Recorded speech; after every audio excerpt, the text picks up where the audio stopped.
Você já ouviu alguém dizer que é feminista, mas que é contra o aborto, que não defende a luta pelo aborto?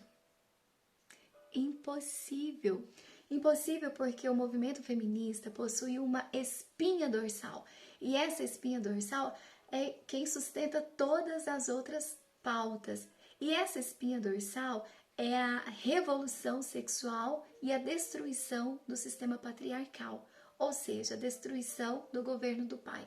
Então, Kate Millett, que foi uma teórica feminista importantíssima dentro do movimento, escreve em seu livro Política Sexual que ali por volta do final da primeira onda, as mulheres que estavam lutando pelo direito ao voto, lutando pelo direito à herança, por esses direitos civis, ela vai dizer que elas estavam fazendo tudo errado, que elas estavam gastando energia com o que nem de longe era o objetivo do movimento feminista. Então, ela vai dizer, olha, o objetivo do movimento feminista é implantar uma revolução sexual e destruir o sistema patriarcal. Então, essa luta aí de vocês nem de longe tem a ver com a ideia do movimento feminista. E aí ela vai propor uma forma de agir mais radical.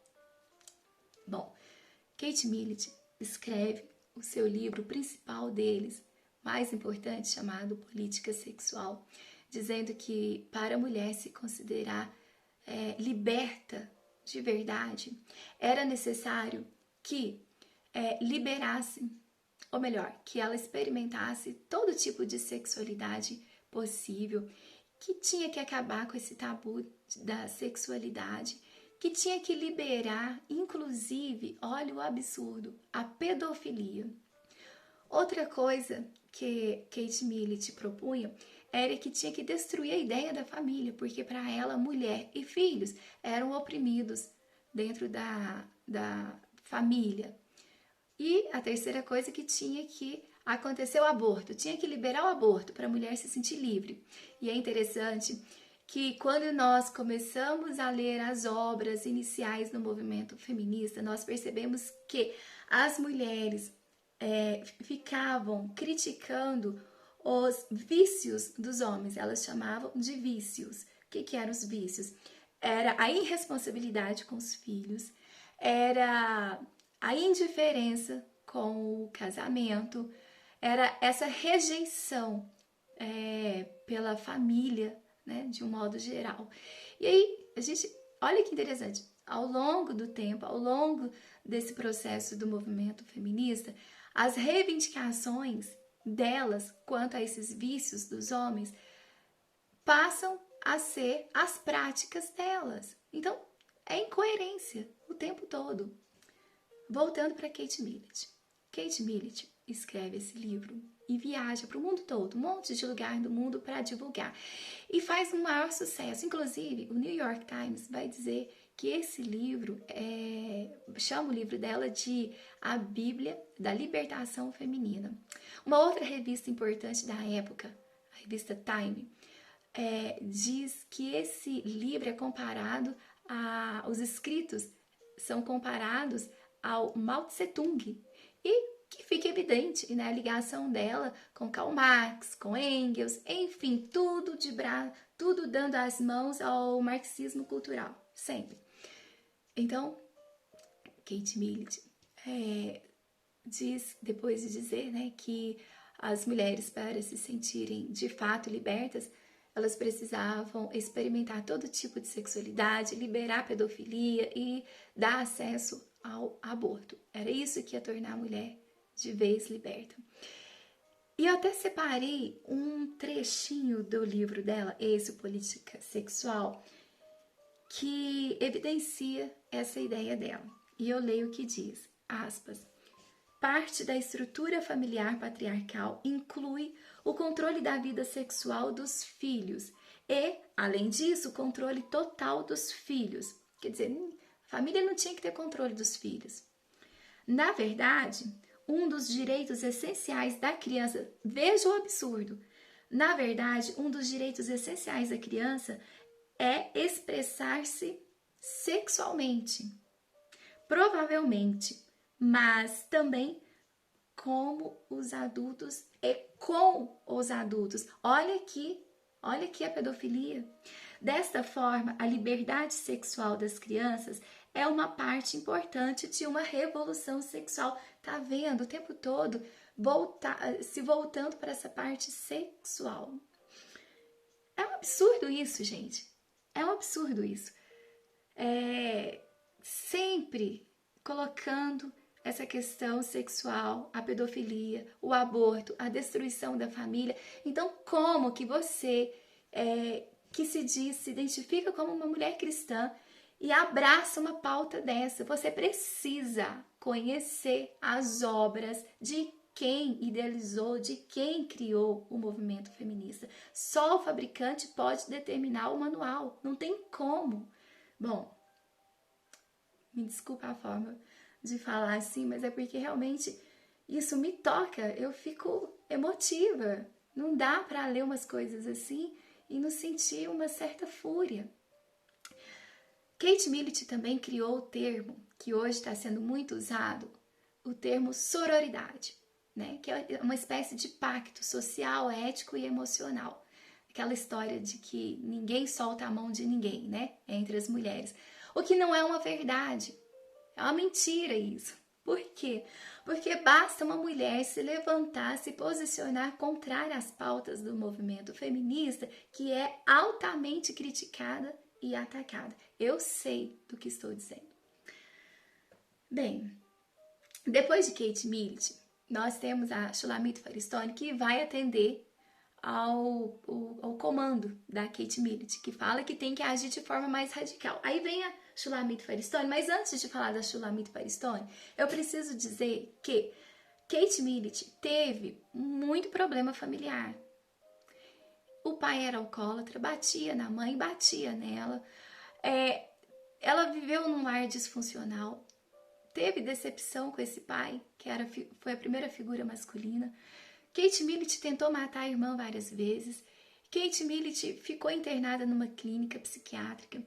Kate Millett foi diagnosticada com um transtorno bipolar. As pessoas que conviviam com Kate Millett diziam que ela tinha problema mental desde a infância. Então, eu não estou dizendo isso para criticá-la, eu estou dizendo isso com muito respeito. Mas eu estou dizendo que as feministas pegam a sua experiência e faz disso uma pauta política. E fala em nome de todas as mulheres. Bem, Kate Millett viveu num casamento aberto. O marido dela permitia ela ter vários casos fora do casamento. Inclusive, ela teve um caso também com uma mulher. E quando ela terminou com essa mulher, a mulher suicidou-se. E depois Kate Millett também tenta suicídio por várias vezes. Então, veja, depois de ter experimentado toda a possibilidade sexual, ter experimentado tudo aquilo que ela propôs, ainda assim, ela não encontrou equilíbrio. Então, a proposta do movimento feminista, ainda que seja sedutora, ela é perigosa e pode ser mortal também. Bom, não, ela é mortal, ela mata milhares de bebês. Então, a proposta do movimento feminista é uma proposta mortal. Bom, voltando para Shulamit Firestone, na segunda onda, ela se apresenta de forma mais radical e vai propor, no seu livro, A Dialética do Sexo, uma sociedade alternativa. E essa sociedade alternativa, para Shulamit Firestone, envolvia uma crítica severa à condição reprodutora da mulher. Ela criticava a questão da mulher ser capaz de dar à luz a um filho, de ser mãe, de se reproduzir, enfim, era essa crítica o tempo todo. E ela dizia que a mulher tinha que se libertar dessa tirania, era essa palavra que ela usava. A mulher tinha que se libertar dessa tirania, ou seja, se libertar da maternidade. Outra coisa, ela dizia também que a mulher, que a sociedade alternativa tinha que se livrar do tabu do sexo. Tinha que liberar sexo, tinha que liberar a zoofilia, sexo com animal, tinha que liberar a pedofilia, tinha que liberar incesto. Ô, gente, isso é um absurdo. Essa é a raiz do movimento feminista. É um absurdo atrás do outro. Então, tempo mais tarde, a Shulamit Faristone também foi diagnosticada com problema mental, a esquizofrenia. Não, repito, não falo isso fazendo crítica à condição mental, à condição de saúde delas. Falo com muito respeito. Eu estou dizendo para vocês pensarem de onde vem a proposta, de onde vêm as ideias deste movimento tão perigoso. Olha, todos nós estamos sujeitos a viver em situações na vida que nos levam a passar por desequilíbrios, que nos levam a carregar marcas desse passado. Né? Muita gente viveu uma infância difícil e carrega cicatrizes para sempre, que precisa buscar a ajuda de um profissional, de um psicólogo, enfim.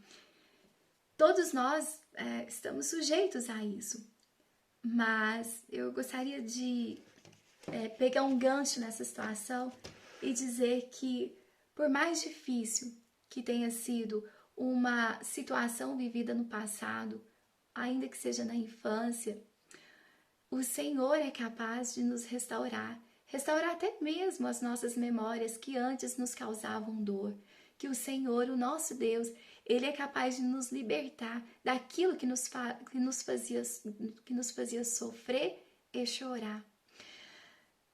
Queridas, se vocês carregam uma ideia glamurosa do movimento feminista, eu sugiro que vocês conheçam a fundo esse movimento que é tão perigoso. Ele ilude, ele engana e ele faz mal. Ele destrói a família, ele destrói a feminilidade. Ele é muito perigoso.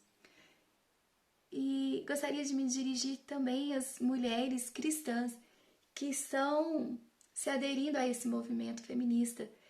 Esse movimento é contrário à palavra de Deus. E você, mulher que é cristã, você precisa entender. O movimento feminista não comunica com a palavra de Deus.